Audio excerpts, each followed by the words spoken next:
Whenever light falls on a surface, just like this mirror, it bounces off from that surface.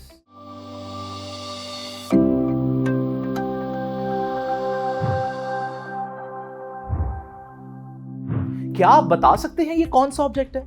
नहीं पता चल रहा ना, लेकिन जैसे ही मैं इसको व्हाइट लाइट में लेकर आता हूं तो पता चलता है ये तो टमाटर है। तो व्हाइट लाइट में लाल नजर आने वाला ये टमाटर ब्लू लाइट में ब्लैक क्यों नजर आ रहा था? ये जानने के लिए हमें देखना होगा कि डिफरेंट सर्फेसेस से लाइट कैसे रिफ्लेक्ट करती है। Whenever light falls on a surface, just like this mirror, it bounces off from that surface, and this is what we call reflection of light. आइए जरा मिरर के केस में light की reflection को detail से समझते हैं। ये है वो पॉइंट जिस पर लाइट मिरर पर फॉल कर रही है। इसे हम पॉइंट ऑफ इंसिडेंस कहते हैं। एक ऐसी इमेजिनरी लाइन जो पॉइंट ऑफ इंसिडेंस पर मिरर पर परपेंडिकुलर हो, इसे हम नॉर्मल कहते हैं। ये है incident ray of light. Normal और इंसिडेंट रे के दरमियान बनने वाले इस एंगल को हम एंगल ऑफ इंसिडेंस कहते हैं।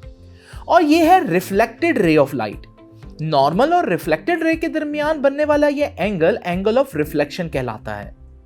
और मजे की बात यह है कि लाइट की रिफ्लेक्शन के दौरान ये दोनों एंगल हमेशा बराबर होते हैं। मिरर की सरफेस क्योंकि स्मूथ और शाइनी होती है, इसलिए लाइट की बीम्स जैसे रिफ्लेक्शन से पहले पैरेलल होती हैं, वैसे ही रिफ्लेक्शन के बाद भी पैरेलल ही रहती हैं। यूं लाइट की इंटेंसिटी कम नहीं होती और लाइट जैसे रिफ्लेक्शन से पहले विजिबल थी वैसे ही रिफ्लेक्शन के बाद भी विजिबल रहती है।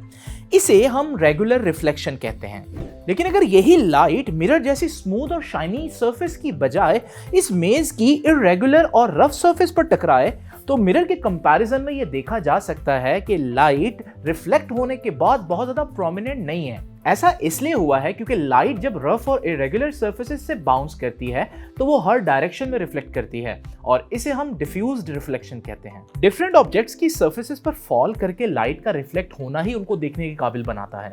लेकिन हम जानते हैं कि ये रोशनी 7 रंगों पर मुश्तमिल है, जिसे हम violet, indigo, blue, green, yellow, orange और रेड कहते हैं। तो अगर ये 7 रंग इस टमाटर पर फॉल कर रहे हैं तो सिर्फ और सिर्फ ये रेड ही क्यों नजर आ रहा है? हर ऑब्जेक्ट अपने ऊपर फॉल करने वाली वेवलेंथ्स में से कुछ को एब्जॉर्ब करता है और कुछ को रिफ्लेक्ट करता है।